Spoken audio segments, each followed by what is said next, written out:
Hi everyone, welcome to our modeling today. Today we're going to be making the propeller and the housing so we can do our propeller test and start getting some thrust data so we can make a selection about which kind of propeller and which size propeller we want to make. There are two things we're varying with the propeller. The tip of the angle of the blade, so whether it's a low angle like 5 degrees or a high angle like 45 or 50 degrees, and also the length of the propeller, so how far the propeller blade sticks out from the center of the propeller shaft. To do that, we're going to be downloading a CAD file. So this is in the Advanced ROV Notebook. On mine, it's page 36, but it could be plus or minus a bunch of pages. You got to find the one that says Modeling Propeller and Housing. And then we're going to click on this link here, and then click on this link, and it'll open the motor up in Fusion 360.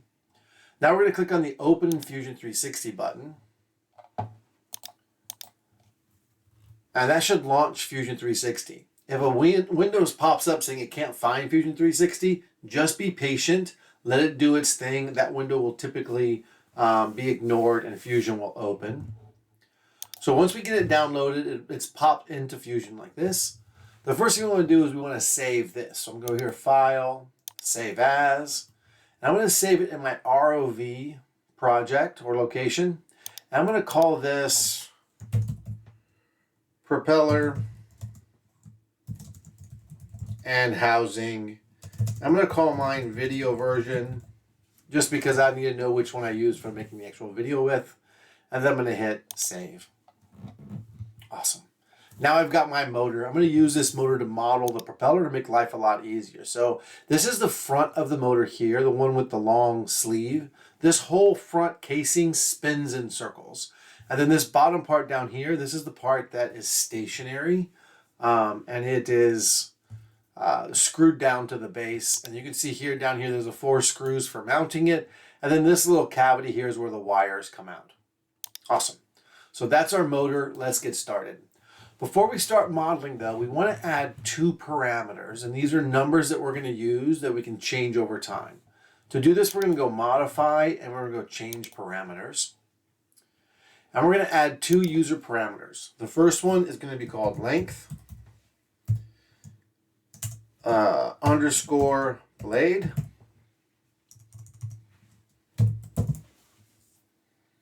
And it's measured in millimeters, and this is how wide the blade is, or how far it is from that center shaft.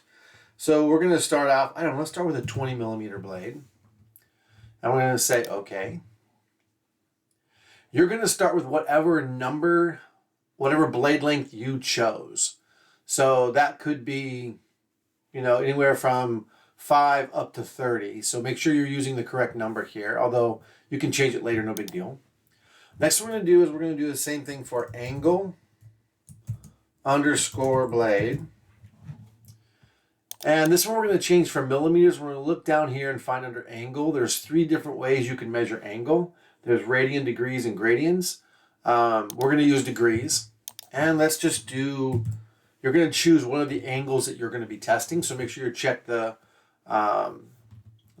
Google slide or the Google Doc, the Google Sheets to see what length and angle you're doing. All right, we got those in. If you choose the wrong numbers to start with, that's totally fine. The reason we're doing it this way is so we can change it easily later. All right, okay. Let's get modeling. We've already been doing this for 4 minutes already. So first thing we're going to do is we're going to create a sketch here on this front face right here of the motor. And then we're going to use P for project, and we're going to project this outside circle because it's not on our sketch, it's below our sketch because there was a little taper to it. Click OK. And then we want to go 2 millimeters farther out to do the sleeve width. So I'm going to do an offset here. Click on this outside projected line and do 2 millimeters and then hit enter. And now we're going to extrude right away. We're going to hit E for extrude, and we're just going to choose all of these. We want to leave this center circle unselected and the 2 screw holes unselected. And we're just going to pull 2 millimeters in that direction. And if you notice right away, it's turned green, which means it's fused, it's joined these 2 things together. That's a mistake. I got a little too carried away.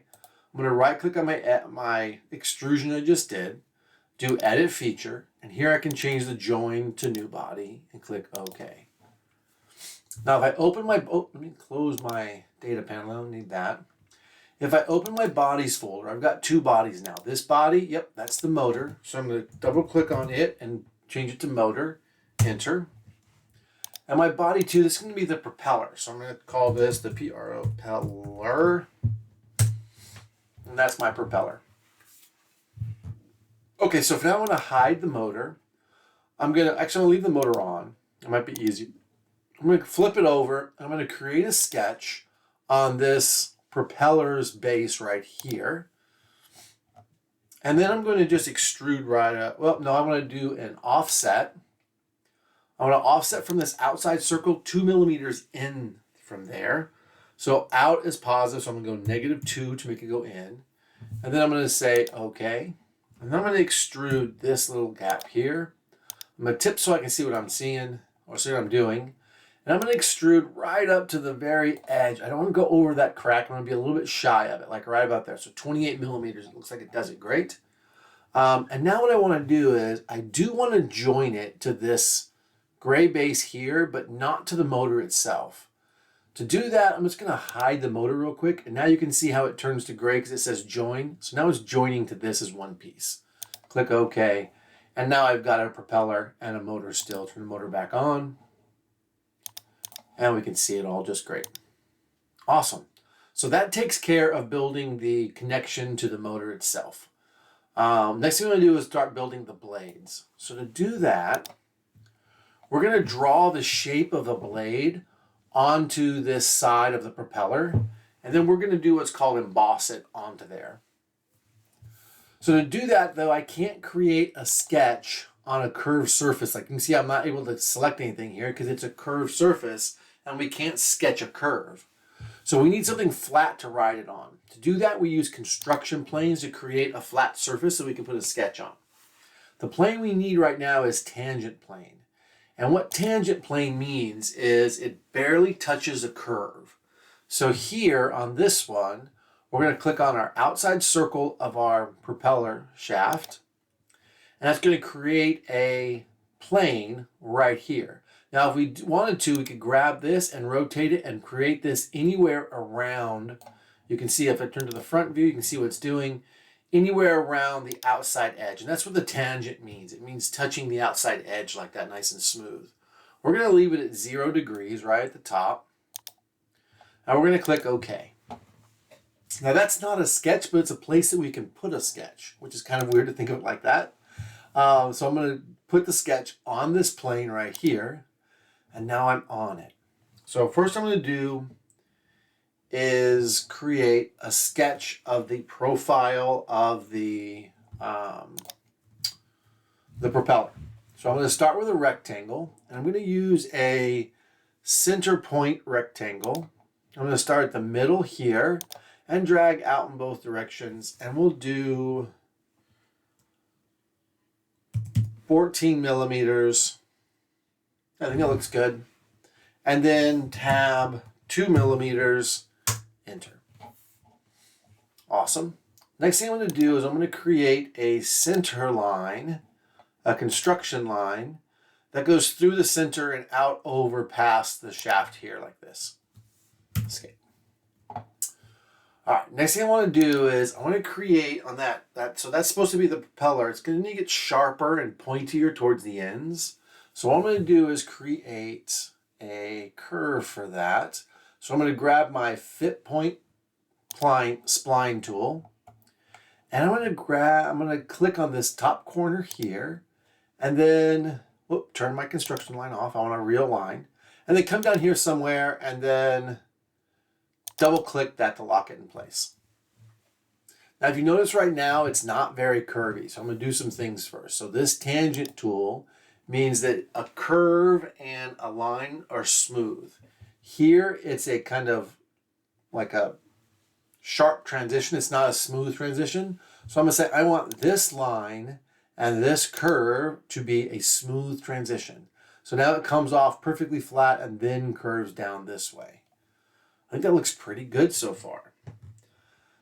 I can do some other stuff. I hit escape to leave the tangent tool. And then I can start playing around with this edge piece. So I can make it more and less curvy here on the end. I can do some funky stuff. I don't want to be too funky. I think that looks pretty good. If I make this line longer, it makes it a more aggressive turn. If I make it shorter, it makes it kind of less aggressive.